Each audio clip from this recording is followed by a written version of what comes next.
Salut à vous, dans cette vidéo, je vous dévoile les signes qui vous permettent de discerner un faux serviteur de Dieu. S'il vous est arrivé de rencontrer un de cette race dans votre vie, je vous invite de partager en commentaire le signe déducteur qui, dans votre expérience, vous a permis d'ouvrir les yeux. Une fois de plus, bienvenue à vous. Lisons 2 Pierre, le chapitre 2, du verset 1 au verset 3. Il est écrit ceci. Il y a eu parmi le peuple de faux prophètes, il y aura de même parmi vous de faux docteurs qui introduiront des sectes pernicieuses et qui, régnant le maître qui les a rachetés, attireront sur eux une ruine soudaine. Plusieurs les suivront dans leur dissolution et la voix de la vérité sera calomniée à cause d'eux. Verset 3. Par cupidité, ils trafiqueront de vous au moyen de paroles trompeuses. Eux que menace depuis longtemps la condamnation et dont la ruine ne sommeille point. Je pense qu'il est plus que jamais temps pour toi, pour moi, pour nous, enfants de Jésus-Christ, de prendre position face à cette corruption morale qui tend à séduire tout le monde, y compris ceux-là qui ont en eux et reçu l'appel du Seigneur Jésus-Christ. Guidé par le Saint-Esprit, dans ce partage, je développe 4 postures ou positions particulières et majeures sur lesquelles se tiennent tous ces faux serviteurs. Démasquer un faux serviteur de Dieu passe nécessairement par observer la position qu'il a ou entretient à l'égard de la parole de Dieu. Ça passe également par la considération qu'il lui accorde. Il y a plusieurs de ces faux serviteurs de Dieu qui vous disent tous les jours que la Bible ne suffit pas, que la Bible n'est pas complète, qu'à côté de la Bible, il y a des Bibles occultistes, ésotériques, mystiques qu'il faudrait découvrir afin d'entrer en possession de la complétude de la révélation de Dieu. Mais que nous disent les Écritures? 2 Timothée, le chapitre 3, du verset 14 au verset 17, il est écrit ceci. Toi, demeure dans les choses que tu as apprises et reconnues certaines, sachant de qui tu les as apprises. Dès ton enfance, tu connais les saintes lettres qui peuvent te rendre sage à salut par la foi en Jésus-Christ. Toute écriture est inspirée de Dieu.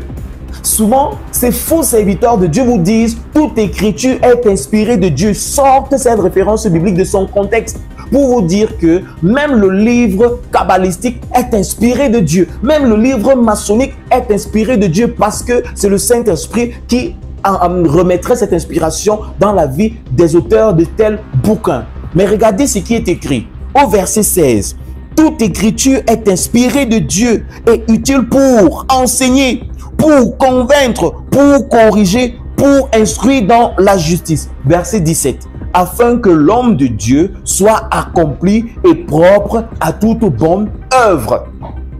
Toute écriture est inspirée de Dieu. Toute écriture, toutes les révélations comprises dans la parole de Christ qui est la Bible. Toutes ces écritures ne sont pas des inspirations humaines. Ce sont donc des inspirations qui permettent à l'homme de Dieu de pouvoir marcher et agir conformément à la volonté du Saint-Esprit. Parce que loin des Écritures, il est impossible à quiconque et à tout homme de pouvoir comprendre la pleine volonté du Saint-Esprit. Car ce n'est pas par une volonté d'homme qu'une prophétie a jamais été apportée, mais c'est poussé par le Saint-Esprit que des hommes ont parlé de la part de Dieu. C'est poussé par le Saint-Esprit que les hommes ont parlé de la part de Dieu. C'est poussé par le Saint-Esprit que les hommes ont rédigé la pensée, la parole de Dieu. Donc, tout autre livre qui sort du contexte biblique, qui vous est érigé par des faux prédicateurs, des faux serviteurs de Dieu, comme étant des rives référentielles pour votre foi, ces hommes de Dieu sont tout sauf des serviteurs de Dieu. Vous pouvez lire d'autres bouquins pour votre propre édification, pour votre propre croissance. Le Seigneur n'en est pas contre, mais à partir du moment où quelqu'un pose un livre, un texte non biblique, non révélé par le Saint-Esprit, et vous dit que pour entrer en communion avec le Saint-Esprit, que pour partager une reliance réelle et véritable avec le Saint-Esprit, il vous faut indubitablement lire ce livre-là. Eh bien, sachez que vous avez à face de vous un faux serviteur de Dieu. Je parle ici du livre du Mormon. Je parle ici des livres tirés des crêtes ou des traités branhamistes. etc. Toute cette documentation livresque vous oriente vers le culte de l'homme, vous oriente vers le culte des démons et non pas vers une adoration pure et saine de notre Seigneur et Dieu Jésus-Christ. Reconnaître un faux serviteur passe également par comprendre la position qu'il entretient à l'égard de la personne de notre Seigneur et Sauveur et Dieu Jésus-Christ. Plusieurs faux serviteurs nient le Fils, mais reconnaissent le Père. Or, l'apôtre Jean nous a dit, il est impossible à une personne qui nie le Fils de posséder le Père, parce que ce n'est que par le Fils qu'il est possible de posséder le Père. Jean chapitre 14 nous le dit.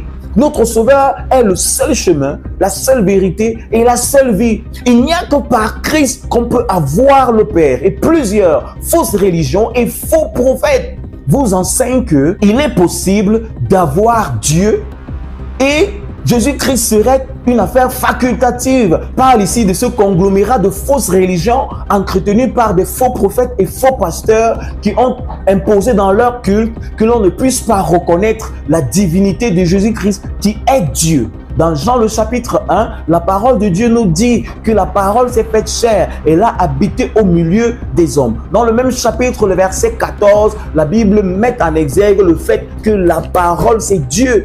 Et lorsque nous lisons les Écritures, nous découvrons également que dans Jean le chapitre 20, le verset 28, là-bas, Thomas reconnaît que Christ est son Dieu.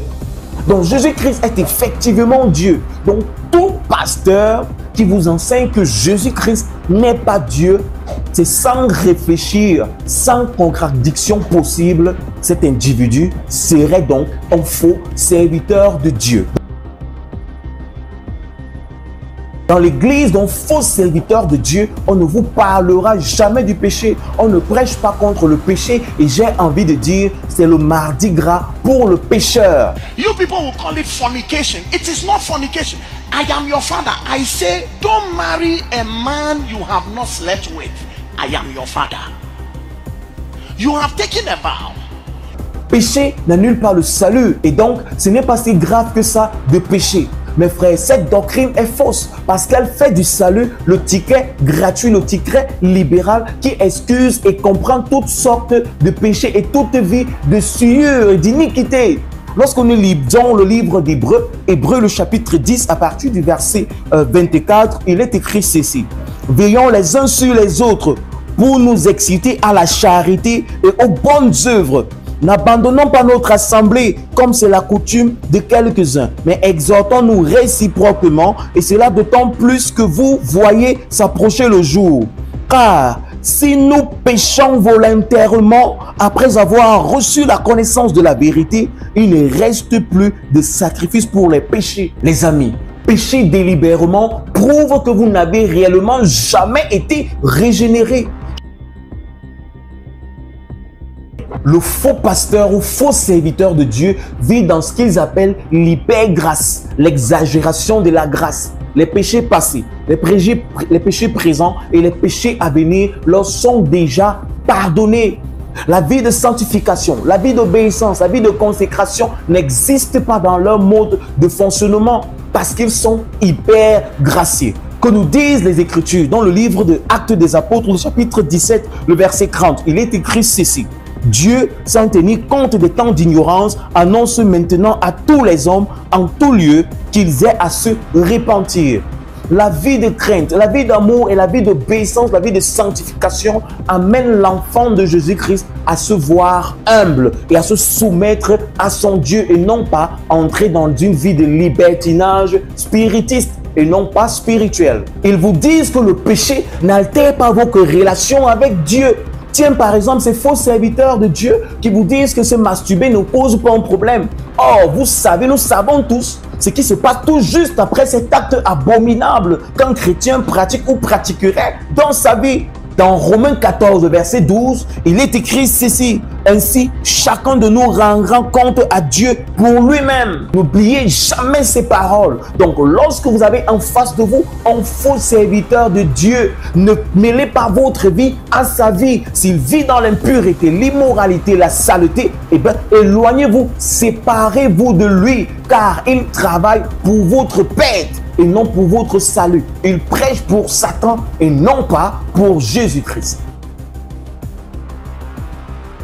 Discerner et déceler un faux serviteur de Dieu passe nécessairement par l'observation de sa position ou du rapport qui le lie ou le rattache à Dieu.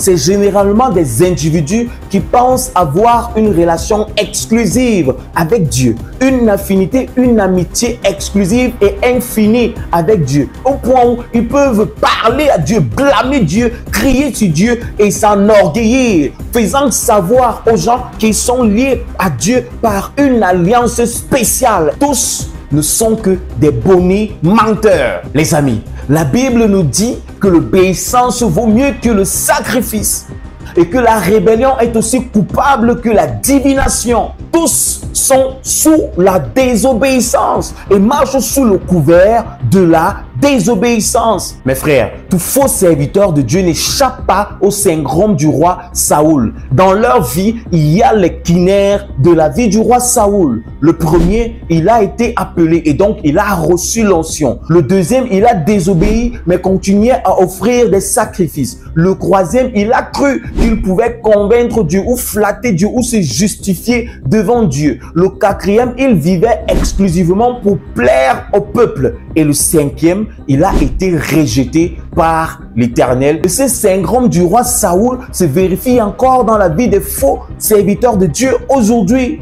Nombreux ont été appelés, nombreux ont été convoqués, ils ont reçu l'onction de Dieu. Et après avoir reçu l'onction de Dieu, ils se sont laissés corrompre par le péché. Et pour se justifier comme le fit autrefois le roi Saoul, ils entrent dans une vie de jeûne, dans une vie de don, dans une vie de sacrifice où ils pensent qu'ils vont flatter Dieu, refusent de se conformer aux exigences que le Saint-Esprit leur dresse. Ils passent donc leur temps à offrir des grosses enveloppes et vous enseignent qu'ils étaient sémés chez tel pasteur au Ghana, qu'ils étaient sémés chez tel pasteur en Afrique du Sud. Tout ceci pour vous corrompre et eux-mêmes reposer leur conscience en se disant que le Seigneur très probablement verrait les actes qu'ils posent et leur accorderait sa grâce. Mais c'est très faux. Tous sont des faux pasteurs, des faux prophètes, des faux apôtres, des faux prédicateurs. L'autre quinaire ou l'autre point qui se vérifie dans leur vie, c'est que ces faux pasteurs, ces faux serviteurs de Dieu vous disent « Dieu connaît mon cœur. Dieu connaît mon cœur. Dieu est dans le cœur. Peu importe ce que je pratiquerai comme action, écoutez ce que je vous dis. Moi, votre pasteur, ne regardez pas ce que je fais parce que la foi est dans le cœur. » Tout pasteur qui prêche ce message, tout pasteur qui vous le dit ou qui a déjà eu à vous le dire, c'est tout sauf un véritable serviteur de Dieu. Un pasteur qui vous dit, je reconnais que je suis orgueilleux. Le fait de reconnaître la faute ne veut foncièrement pas dire que vous êtes pardonné. Même devant la justice de ce monde, le fait pour un brigand de reconnaître qu'il a éventuellement brigandé ne veut en rien dire qu'il serait pardonné ou alors il serait remis en liberté parce qu'il aurait reconnu sa faute. Pareillement, en tant qu'enfant de Christ, serviteur de Dieu, le fait de reconnaître votre faute n'exclut pas la réalité que vous n'êtes pas en règle selon les exigences du Saint-Esprit. Vous n'allez pas vous vanter d'être orgueilleux. Vous n'allez pas vous vanter d'être cupide. Et plusieurs faux prédicateurs vous disent « J'aime l'argent. L'argent, c'est bien. Quand je touche l'argent, l'onction coule. » Vous écoutez ces faux pasteurs vous le dire. Vous écoutez ces faux pasteurs vous dire, j'aime la dîme, venez me donner les dîmes. Vous écoutez ces faux pasteurs vous dire, j'aime la vie, j'aime les véhicules, j'apprécie telle ou telle autre chose. Est-ce véritablement biblique? Est-ce déontologique? Est-ce éthique pour un serviteur qui se dit de Jésus-Christ de mettre en avant de telles rapineries et les justifier? Cinquième point de la vie du roi Saoul qui se justifie dans la vie de ces faux serviteurs de Dieu, c'est que tous sont rejetés de Christ. Il n'y a en eux aucune substance spirituelle. Les faux serviteurs de Dieu manifestent également ceci dans leur rapport avec leurs semblables. Premièrement, ils aiment l'argent. L'argent passe avant tout. Le faux serviteur de Dieu te demandera de payer d'abord ta dîme avant qu'il prie pour toi.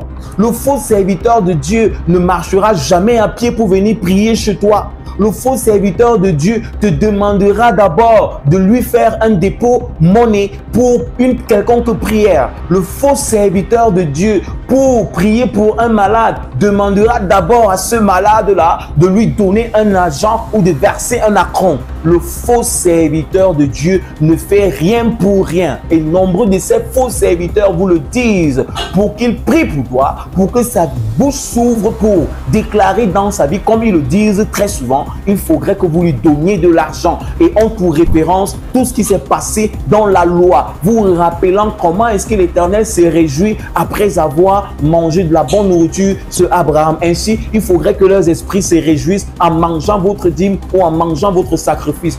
Tous ces individus ne sont que des faux pasteurs, des faux prédicateurs et des faux prophètes. Vous devriez les fuir. Éloignez-vous de ces hommes qui, à chaque fois où vous avez besoin d'une quelconque prière de leur part, vous imposent de déverser ou de déposer d'abord un sacrifice ou de déverser sur le sol un objet sacrificiel. Tous sont des faux pasteurs, des faux prédicateurs, des faux prophètes. Ces faux pasteurs croient que la piété est une source de gain, mais ce n'est pas une source de gain. Nous avons reçu gratuitement et le Seigneur nous demande aussi de rendre gratuitement. Le deuxième point qui vous permet de déceler, de découvrir un faux prédicateur, un faux serviteur de Dieu, c'est qu'ils ont cette outrecuidance-là de dire qu'ils pourraient avoir le monopole, le contrôle de votre vie.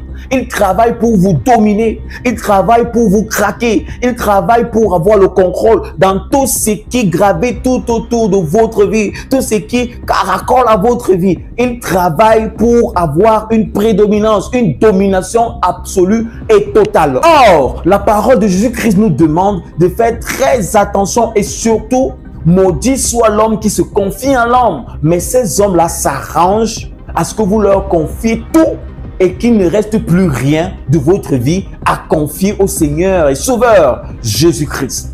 Le troisième point par lequel vous pouvez discerner ces faux serviteurs de Dieu est qu'ils n'ont pas de vie de prière, mais manifestent une notion souillée spectaculaire. Vous ne les verrez jamais jeûner. D'ailleurs, ils vous disent que le jeûne n'a pas de place dans l'évangile de Christ. Le jeûne est fini. Jésus-Christ a payé le prix et donc ils n'ont plus besoin de jeûner. Ce sont des aventuriers. Ils manifestent une notion. Lorsqu'ils lèvent le bras, une foultitude de personnes tombent. Après le culte, vous allez les rencontrer en train de boire, en train de manger, vous disant qu'ils ne jeûnent pas, qu'ils ne prient pas. Ils n'ont d'ailleurs pas besoin de méditer la parole de Christ. Les amis, mes frères, tous serviteurs de Dieu que vous connaissez, qui mènent une telle vie, en qui vous ne voyez pas la vie de Christ, la vie de prière, plus de doute, sachez qu'il s'agit ni plus ni moins que d'un faux serviteur de Dieu. Comment peut-il manifester une notion spirituelle, entre parenthèses, sans avoir une relation intime avec le Saint-Esprit? Sortez de ces milieux, fuyez ces faux serviteurs de Christ. Dans ce quatrième point que je m'en vais vous présenter pour discerner ou démasquer un faux serviteur de Dieu, c'est qu'ils font tout pour remplacer le Saint-Esprit dans votre vie. Ils vous disent que vous n'avez plus besoin de prier dans votre domicile. Ils vous disent que vous n'avez plus besoin de jeûner et de prier, qu'ils sont votre Père spirituel, qu'ils vous accordent leur couverture spirituelle et que c'est avec leur couverture spirituelle que vous pouvez d'ailleurs avancer. Et pour les plus malins, les plus sages qui ont voulu prier, ils se sont d'ailleurs levés et vous pouvez observer comment ces individus, ces imposteurs se lèvent souvent contre vous pour vous demander de ne pas prier ou de ne plus prier après qu'ils aient eu à prier pour chacune de vos vies. Ce sont des imposteurs. Toute personne qui voudrait prendre la place du Saint-Esprit dans ta vie, mon frère, ma soeur. Toute personne qui voudrait toujours t'apporter des révélations, t'éloigner de ta propre vie de prière, de ta propre vie de relation, d'intimité avec Christ et faire de lui ton intime. Éloigne-toi de cet individu. C'est tout sauf un serviteur de Christ. Cinquième point, le faux serviteur de Dieu, lorsque vous le rencontrez, votre vie sèche. Lorsque vous le rencontrez, votre apparence change. Elle sombre vers les ténèbres, vers la négativité. Vous perdez du poids pour ceux qui en avaient. vous arrêtez de briller, comme on le dit trivialement, une manière de dire que vous perdez de la substance vitale. Vous êtes entièrement absorbé. Il se nourrit de votre énergie vitale. Il se nourrit de votre grâce, de votre vie. Il puise en vous. De plus en plus, il brille et de plus en plus, vous fanez. Vous gênez, mais cet imposteur, au nom de Dieu, avance, croit, il fait des exploits pendant que vous êtes en train de diminuer, de tanguer vers le bas. Tout pasteur, tout faux serviteur de Dieu que vous avez rencontré dans votre vie et avez observé que dès qu'il est entré dans votre vie a commencé à sombrer. Vous avez commencé à laidir, vous avez commencé à faner. Fuyez cet homme, fuyez cet individu ou fuyez cette femme. C'est tout sauf un serviteur de Dieu. Un faux serviteur de Dieu combat toute autorité qui lui résiste. Ces faux serviteurs de Dieu, lorsqu'ils entrent dans vos familles, qu'est-ce qu'ils font? Ils vous disent que votre père, c'est le sorcier de la maison. Si votre père n'entre pas dans l'église, il le combat systématiquement. Il veut effacer toute figure qui pourrait lui empêcher de prendre place et donc de dominer, de régner dans votre famille.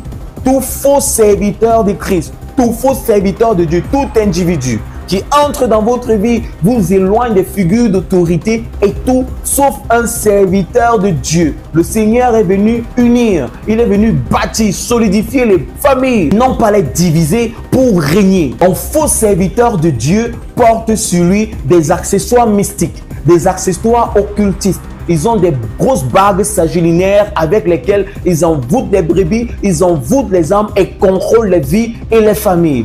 Tout serviteur de Dieu dont vous voyez que son doigt ou ses doigts arborent des grosses bagues, des couleurs bleuâtres, rougeâtres, verdâtres, etc. sont tous sauf des serviteurs de Dieu.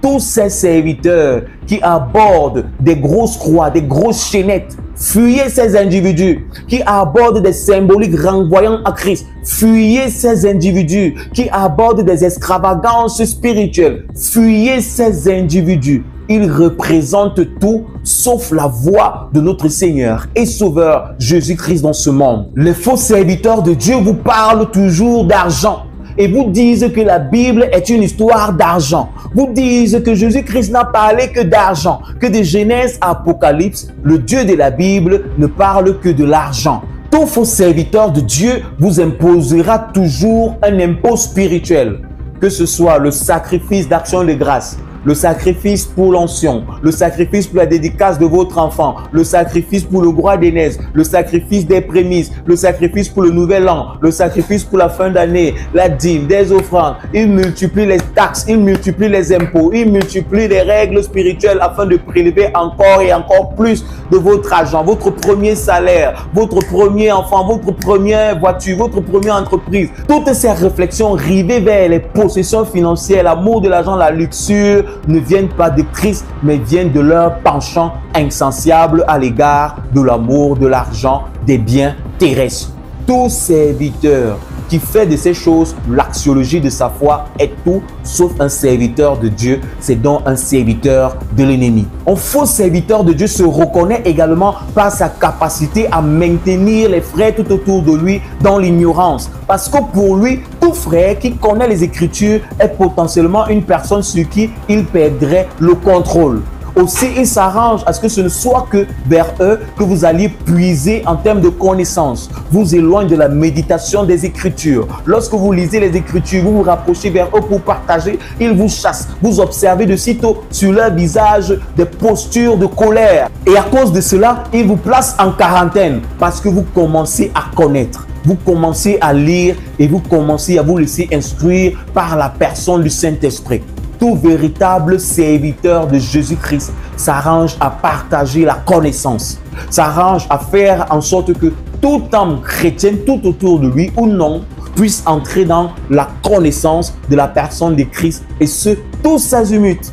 Parce qu'il est question que nous connaissions tous pour que l'ennemi ne puisse pas nous séduire. La parole de Dieu nous rappelle que notre peuple périt par faute de connaissance. Et si nous avons un peu de connaissance, le Saint-Esprit nous incite et nous invite à la partager tout autour de nous, afin que par nous, la présence du Saint-Esprit s'intensifie dans les vies et que la séduction recule d'un cran, parce qu'il y aurait une multitude d'enfants de Dieu qui jouiraient de la connaissance véritable de leur Dieu et Seigneur, et pourraient donc dire à l'adversaire: ainsi dit la parole de Christ. Un faux serviteur de Dieu, c'est également celui-là qui passe le temps à arracher les femmes de ses frères dans le Seigneur, à diviser les foyers, à arracher les filles de ses frères dans le Seigneur. Le faux serviteur de Dieu, c'est également celui-là qui passe le temps à tripoter les filles de la chorale, à tripoter les enseignes de l'église, à entretenir des relations intimes dans les chambres d'hôtel avec les filles, les femmes et les dames de sa communauté chrétienne. Si vous avez rencontré ce genre de serviteurs, faux serviteurs de Dieu, éloignez-vous rapidement de lui. Sinon, ce même esprit qui l'habite risquerait de vous habiter, de s'emparer de vous et donc de vous posséder, de vous assujettir. Un faux serviteur de Dieu, c'est également celui-là qui normalise les hérésies. Un faux serviteur de Dieu vous dira que la sortie astrale est une chose bonne. Un faux serviteur de Dieu vous dira que les ancêtres ne sont pas un problème sur le plan spirituel. Il est tout à fait convenable de prier Jésus-Christ et d'invoquer les ancêtres parce que c'est Jésus-Christ qui aurait créé ou façonné ces ancêtres-là. Un faux serviteur de Dieu va adorer les dieux du village, va adorer les dieux des crânes, va adorer les écorces, va adorer les forêts sacrées, ira faire des lavages dans les mers, dans les cités balnéaires, ira se faire introduire dans les loges sataniques tout en récitant les écritures de Christ. Tout serviteur de Dieu qui se proclame en tant que défenseur de l'évangile de Christ et en qui vous voyez tous ces signes, fuyez-le, éloignez-vous de lui. C'est tout sauf un véritable serviteur de Dieu. Tout serviteur de Dieu qui vous dit que le vaudou, c'est pas diabolique, c'est pas satanique, c'est la culture africaine, il faudrait la mettre en avant, et tout sauf un véritable serviteur de Dieu. Tout serviteur de Dieu qui vous dit que Dieu lui a demandé de venir sur terre et vous donner les bébés, il distribue des enfants. Celui, vous ne recevrez que la richesse. Lorsque vous le rencontrez, il vous donne les richesses. Celui, lorsque vous allez là-bas, il a été spécialisé dans le domaine du mariage. Lorsque vous allez, il vous donne le mariage. L'autre s'est dit spécialisé dans le domaine du voyage. Lorsque vous allez le rencontrer, vous allez forcément voyager. L'autre se dit spécialiste dans le domaine du travail. Lorsque vous le rencontrez, il vous donnera du travail. Tous ces individus sont des aventuriers. Ce sont donc des faux serviteurs de Dieu et non pas les serviteurs de Jésus-Christ. Parce que le Seigneur nous a donné à tous une seule commission. Allez et faites de toutes les nations les disciples. Et non pas des personnes qui se marient, qui voyagent, qui travaillent, qui ont des enfants, mais des personnes qui gagnent des âmes pour le royaume de Christ. Parce que tout héritage, tout bien terrestre est éphémère. Mais ce sont des bénédictions spirituelles qui nous retrouveront de l'autre côté. Après cette vie, lorsque nous aurons rencontré le Seigneur, nous allons également bénéficier de tout ce que nous aurons sémé sur la terre. Reconnaître un faux serviteur de Dieu passe également par observer la compréhension qui se fait du mariage et surtout de la prédication qu'il fait du divorce. Vous avez aujourd'hui une multitude de faux serviteurs de Dieu, des aventuriers divorcés qui continuent à prêcher l'évangile, des divorcés qui continuent à vous présenter Jésus-Christ, des divorcés qui continuent à justifier leur vie d'immoralité, leur vie de polygamie cachée sous prétexte qu'ils auraient la liberté de vivre comme ils veulent. Les amis, si Jésus-Christ divorçait de l'Église, où serions-nous aujourd'hui? Si le Saint-Esprit divorçait de nous, où serions-nous aujourd'hui? Il ne prêche plus la réconciliation, il ne prêche plus la tolérance, il ne prêche pas l'amour, il ne prêche pas la prière, il ne prêche pas la miséricorde, il prêche la division immédiate, la séparation immédiate. Ils encouragent les divisions pour justifier leur vie d'immoralité. Le divorce ne vient pas de Jésus-Christ. Tout serviteur de Dieu qui vous prêche sur le divorce est tout sauf un vrai serviteur de Dieu. C'est un aventurier et donc un serviteur de Satan. Le chrétien est racheté par Jésus-Christ et il a reçu dans sa vie le Saint-Esprit dont le Seigneur a dit qu'il nous instruira et nous guidera selon la pleine volonté de notre Dieu. Mes frères et mes sœurs, si ce partage vous a édifié, je vous prie de le partager tout autour de vous. C'est un message assez large, assez long, qui nécessite plusieurs séquences d'enseignement. mais par la grâce du Seigneur, nous avons fait l'effort de le rendre un peu plus synthétique. Que le Seigneur prenne soin de vous. Shalom.